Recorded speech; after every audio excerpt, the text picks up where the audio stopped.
बस इतना कहने की देर थी प्रोफेसर की कि जो साइड में फर्स्ट रैंकर बैठा था ना, वो रोने लग गया, वो सहमने लग गया। और ये कहानी क्या है जरा ध्यान से सुनिएगा। कहानी में एक सच्चाई भी है जो आप लोगों को आज सुननी पड़ेगी। एक रिजल्ट आया जेईई का। रिजल्ट आया, जो टॉप 100 स्टूडेंट थे उन्होंने अपने डिजायर्ड कॉलेज भरा, उनको वो कॉलेज मिल गया, आईआईटी। पहला दिन है, क्लास में सब टॉपर्स बैठे हुए हैं। प्रोफेसर आया, बच्चों से इंट्रोडक्शन लेना शुरू किया। अब आप ध्यान से सुनिएगा। प्रोफेसर ने पहले बच्चे को बोला, tell me about yourself, who are you, where are you from. उस पहले बच्चे ने क्या जवाब दिया पता है? He was saying, sir my name is this, my all India rank is this and I am from this institute. इस तरह से इंट्रोडक्शन दिया। सेकंड बच्चे को पूछा, now tell me about yourself, sir my name is this, my all India rank is this and I am from this coaching institute. ऐसे करके उसने, प्रोफेसर ने सबको पूछा क्लास में। ऑब्वियसली सब लोग किसी ना किसी कोचिंग सेंटर से पढ़ के आए हुए थे। ऐसे करते करते करते एक बच्चे का नंबर आया। उस बच्चे से पूछा प्रोफेसर ने, क्योंकि प्रोफेसर खुद फेड अप हो गया था कोचिंग कोचिंग कोचिंग कोचिंग नाम सुनते सुनते। उस बच्चे को उसने नॉर्मली पूछा, क्या तुम भी किसी कोचिंग से हो क्या, इंट्रोड्यूस योरसेल्फ। तो बच्चा खड़ा हुआ। बच्चा कहता है, sir my name is this and I am from माँ बाप academy India. And professor was laughing, वो हंसने लगा।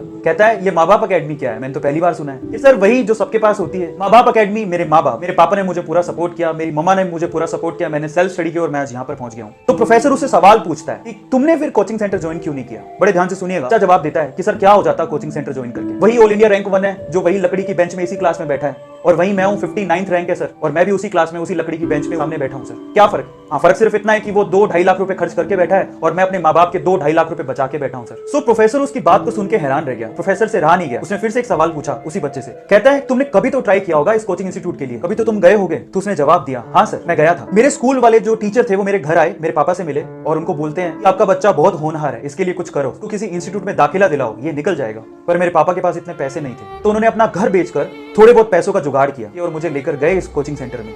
थोड़े बहुत पैसे साहूकार ने दिए थे, बाकी पैसे वो महीने भर बाद देने वाला था। मेरे पापा ने कहा कि 1 महीने बाद मैं आपको सारी फीस दे दूंगा, ये पैसे रखिए और मेरे बच्चे को एडमिशन दीजिए, और उन्होंने मना कर दिया। उन्होंने कहा कि पूरी फीस लेकर आइए तभी एडमिशन होगा, नहीं तो एडमिशन नहीं हो सकता। मेरे पापा और मैं उस इंस्टीट्यूट से बाहर आ गए और मेरे पापा की जो हालत थी उसको देख के मुझे ऐसा लगा कि शायद कुछ गलत हो रहा है। मैंने अपने पापा से कहा कि पापा रहने दो, कोई फर्क नहीं पड़ता है, मेहनत करूंगा खुद से, ट्राई करता हूं खुद से, हो गया तो ठीक है, नहीं तो खेत तो है ही ना पापा, अपन जोतेंगे, आईआईटी से कम थोड़े ही है। सो ये बात कहकर हम दोनों घर पे चले गए। पापा ने मुझे बहुत मेहनत करवाई, जो बुक मैंने मांगी वो मुझे दी, मेरी मम्मा ने मुझे घर का खाना खिलाया, मैं घर पे ही रहा, अपने कॉन्सेप्ट क्लियर किए, मैंने दिन रात पढ़ाई की अपने पापा के सपने के लिए, और आज मैं यहाँ हूँ। मैंने सेल्फ स्टडी की, मैंने मेहनत की, और आज मैं उस क्लास में बैठा हूँ जहाँ ऑल इंडिया रैंक 1 भी बैठा हुआ है। तो फिर उस प्रोफेसर ने फिर से एक क्वेश्चन उससे पूछा, क्या तुम्हारे गांव में अच्छी फैसिलिटी नहीं है क्या, तुम्हारे स्कूल जहां तुम पढ़ते थे वहां टीचर नहीं है क्या। तो उस बच्चे ने जवाब दिया, थे सर, 2 टीचर बहुत ही अच्छे थे, पूरे गांव में उनका नाम था और हम भी उससे पढ़ना चाहते थे, लेकिन किसी एक कोचिंग सेंटर ने उसे बड़ा सा ऑफर दिया और सर वो हमारा गांव, हमारा स्कूल छोड़ के चले गए। सर आप बताइए हम किससे पढ़ते।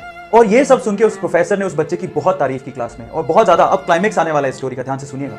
बस इतना कहने की देर थी प्रोफेसर की, इतनी तारीफ करने की देर थी कि जो साइड में फर्स्ट रैंकर बैठा था ना, वो रोने लग गया, वो सहमने लग गया और प्रोफेसर को हाथ ऊपर करके कहता है कि सर मुझे आपसे कुछ शेयर करना है। वो कहता है कि सर मैंने आपसे झूठ बोला sir, I am sorry. Professor कहता है क्या हुआ। वो कहता है कि सर मैंने भी अपने माँ बाप की मदद से ही रैंक 1 बनाया सर, मेरे पापा ने मुझे सपोर्ट किया, मेरी मम्मा ने मुझे सपोर्ट किया और मैं यहाँ पर हूँ।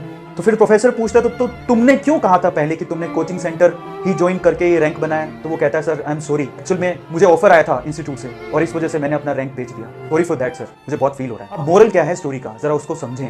जो अगर आप सोचते हैं कि ऑल इंडिया रैंक 1 ये कोचिंग इंस्टीट्यूट ही बनाते हैं, तो बहुत सारे टॉपर ऐसे हैं जो अपनी रैंक बेच देते हैं। Do share this video.